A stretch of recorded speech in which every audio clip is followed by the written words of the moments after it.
प्रति ब्लॉक को आसीगला नुआ लिस्ट ए लिस्ट रे जे मानकर नाम अछि सेमानकर राशन कार्ड रो नाम कटिबो। तबे एथिरे नुआ गाइडलाइन सरकार जारी कले जे मानकर गाड़ी अछि जे मानकर पीएम किसान टंका अछि जे मानकर 1,20,000 टंका रो इनकम अछि। तबे ए डिटेल रे हमें जानिबा शेष पर्यंत निहाती भाबरे देखंतु आपण भी निज निज ब्लॉक मानकर देखि पारिबे। हेले ता पूर्वरु गोटे लाइक कर देबे सब्सक्राइब करन थिले एबे सब्सक्राइब करी पाखर थिबा घंटी चिन्ह को दबाई देबे।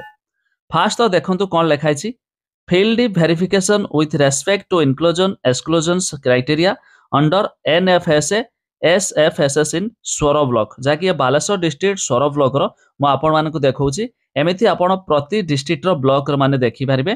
फास्ट तो देखंतु जोटा कि ग्राम पंचायत आसीउची आरसी नंबर कार्ड जोटा कि ration card number family head name father name spouse name एमिति कि देखि पारथुए date of birth. But status रे देखंतु कोन आसी पीएम किसान लैंड होल्डिंग जो आसुची तो एथि मध्य सेमानकर नाम कटिबो।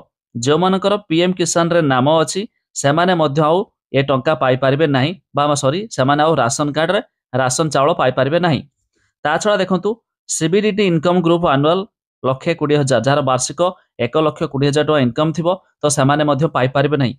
तो ये प्राय देखंतु जते गुडा सब लिस्ट रहिछि प्राय जो माने पीएम किसान टंका पाउछंती एमिति कि जो मानकर 1,20,000 टंका रही प्लस जो मानकर 4 व्हीलर अच्छी तो सेमाने मध्य राशन कार्ड आ पाइबे नहीं बा नुआ लिस्ट मध्य आसी। तेबे मु जो ये आपन को देखौची ये बालेश्वर डिस्ट्रिक्ट रही बा सोर ब्लॉक रे तो एमिति आपन प्रति ये देखि पारिबे। तेबे तार खूब शीघ्र आपन केउ जिल्ला रो देखिया पई चाहुचंती निहाती कमेंट करंतु आमे तार आउ एक स्टेप बाय स्टेप प्रोसेस दे आसीबु। ये प्रति ब्लॉक मानकर मध्य ये लिस्ट जारी होईची बा एमानकर राशन कार्ड रो नाम मध्य कटिबाकू जाउची। तो प्रति एंकर देखंतु एठी राशन कार्ड नंबर मध्य मेंशन हेची देखि पारथुए ऊपर आरसी लेखा हेची। मु आपन हल्का देखाइ दउची ए नंबर मध्य आसी हेची